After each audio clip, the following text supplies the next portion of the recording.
Pourquoi faire simple quand on peut faire compliqué? Depuis plus d'un an, l'Instagrammeur aux 270 000 abonnés, Jan Hakon Eriksen, poste chaque jour une vidéo où il détruit sans rien dire des objets familiers à l'aide d'outils maison tous plus abracadabrantesques les uns que les autres. Chacune de ces vidéos est filmée en plan fixe avec un smartphone dans le studio d'Oslo que ce Norvégien de 40 ans occupe depuis 2004. Rien que pour Trax, Jan réalise sa roue de la fortune, pour le coup vraiment piqué des hannetons.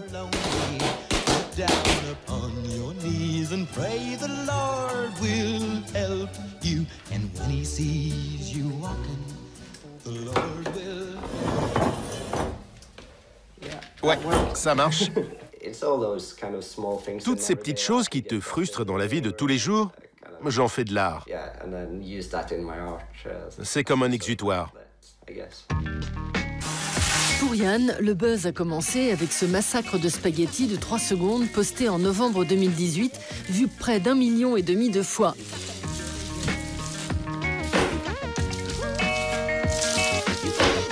Alors que la plupart des artistes utilisent les réseaux sociaux pour se faire remarquer des galeries, Jan fait l'inverse. Diplômé des Beaux-Arts d'Oslo, ce sculpteur-performeur a exposé ses œuvres une quarantaine de fois dans le monde depuis 2002. Jusqu'au jour où il a revu sa stratégie, lassé par la censure des galeristes qui considèrent ses installations comme dangereuses et par le manque de réaction du public. Tu fais une sculpture, tu prends une photo de cette sculpture, tu postules, et si tu as de la chance, tu fais une expo 1 an après. Pendant tout ce temps, tu stockes toutes tes œuvres.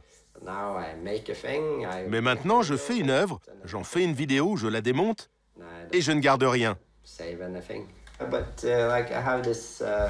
Mon truc préféré, c'est ce machin avec les couteaux. Je l'utilise tout le temps.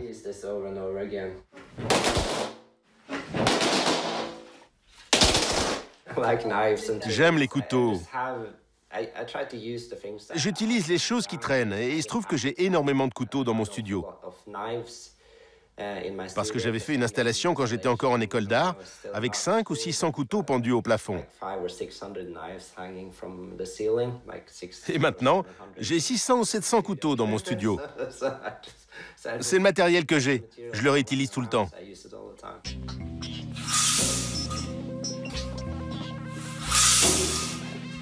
En 2006, Jan réalise sa première vidéo d'art avec Falling Down, un store qui guillotine les passants à leur insu. 4 ans plus tard, il commence un travail propre à Internet avec sa série d'œuvres d'art évidentes autour de sujets qui dérangent, comme Black Metal Art ou 11 septembre. C'est un truc auquel j'aurais jamais osé toucher avant. Mais là, je me suis dit, merde, pourquoi pas le 11 septembre? Pourquoi pas fabriquer 2 tours et jeter des avions dessus? C'est vraiment naze, mais c'est ça qui est bien. En 2017, pour exprimer son dégoût du sport, Jan réalise une série de machines de musculation qui punissent gentiment. L'inspiration ultime de Jan est pourtant plus extrême. C'est le maître de la performance des années 70, Chris Burden, connu pour s'être volontairement fait tirer dessus dans une galerie californienne en 71. Mon travail est comme une version censurée de Chris Burden. Je suis pas un casse-cou. Mais je fais des choses presque dangereuses. Elles ont l'air dangereuses, mais comparé à lui, c'est rien. Il a failli se tuer plusieurs fois. Moi, je suis tombé une fois sur le cul depuis ma chaise, et ça m'a fait mal. C'est le pire truc qui me soit arrivé. Fasciné par l'horreur et le fantastique, le performeur aux plus de 400 vidéos de destruction s'inspire également de créatures, comme le Minotaure ou le Cthulhu, ou encore des séries Z sur les requins.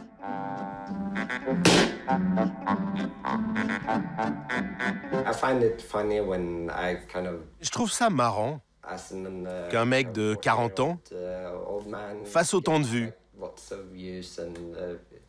Alors que de jolies gamines n'en ont pas autant. Ça m'amuse de leur mettre une raclée.